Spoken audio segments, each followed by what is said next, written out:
we return to the world of the threshold of ice. In the first part of this adventure, two young adventurers, Mara and Kelly, embark on a journey to Antarctica in search of unexplored beauty. What begins as a photographic expedition soon transforms into an odyssey that defies reality. An ancient map, stories of explorers who speak of hidden worlds, and strange lights converge at the imposing Ross Ice Shelf. Chapter 9. The Frontier of Reason. In the central hall, a glowing sphere floated in the middle of the space, projecting images that seemed to answer the newcomers' questions. The sphere showed them how, centuries ago, humans coexisted with the intraterrestrials.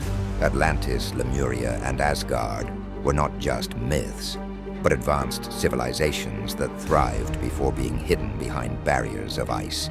Humans became ambitious, one of the beings explained. Their thirst for power forced us to separate. Only the worthy could cross the wall. Mara and Kelly listened in astonishment. Every word challenged what they knew about the world. "What does it mean to be worthy?" Kelly asked, but she received no answer. That night, the two friends reflected on what they had seen. Could this world be a warning of what could happen on the surface? Chapter 10. The Price of Discovery. Though fascinated, Mara and Kelly began to worry about returning. They tried to explain their situation, but the intraterrestrials told them the portal was closed. "It will only open when the cycle's energies align again," they said. While waiting, the beings showed them more of their civilization. They learned that every mythical city they knew, from Atlantis to Osiris, existed on different levels of the world, protected from humanity by natural and technological barriers.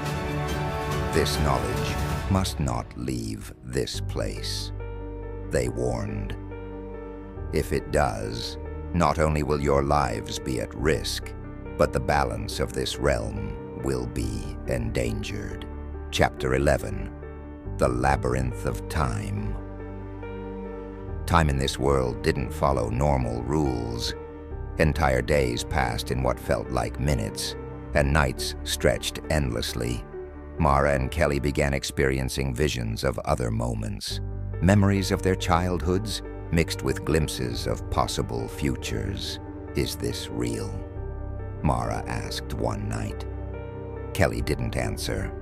She was absorbed, watching a projection of a city she recognized as Lemuria, surrounded by shining oceans and creatures that seemed to merge with the water.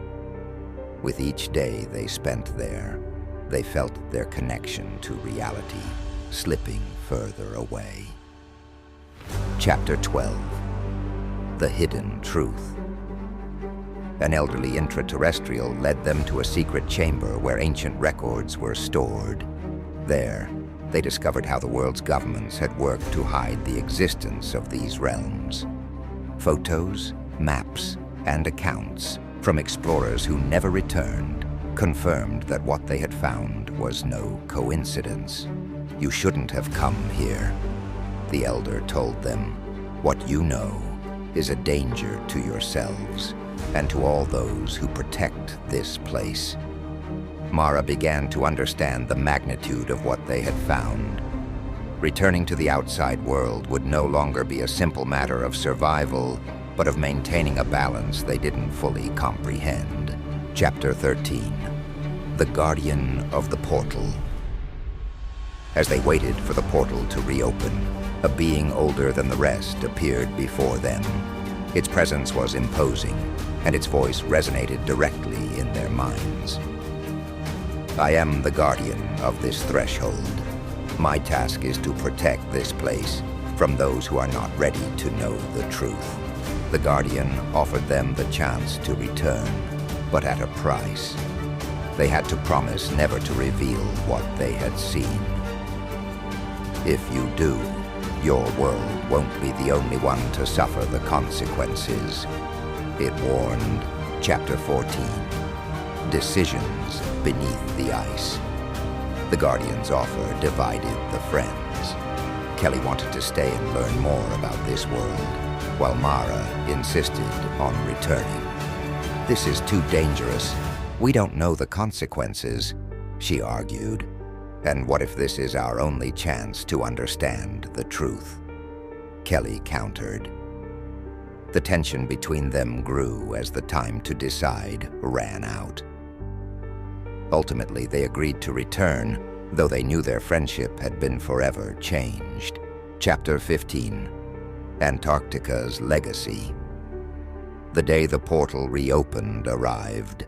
The intraterrestrials escorted them to the entrance where the Guardian awaited. Before they crossed, it reminded them of their promise. "This knowledge does not belong to your world. It will only bring suffering." As they crossed, they found the rest of their group, who greeted them with disbelief. No one believed their stories about being separated, and the two decided not to insist. Chapter 16. Return to the known world. Back in Miami, they tried to resume their normal lives, but the memories of the subterranean world haunted them. One night, as Kelly reviewed the photographs from their trip, she found something unsettling. The face of the Guardian reflected in the glass of a cave. "This isn't over," she murmured. Mara, seeing the image, knew she was right.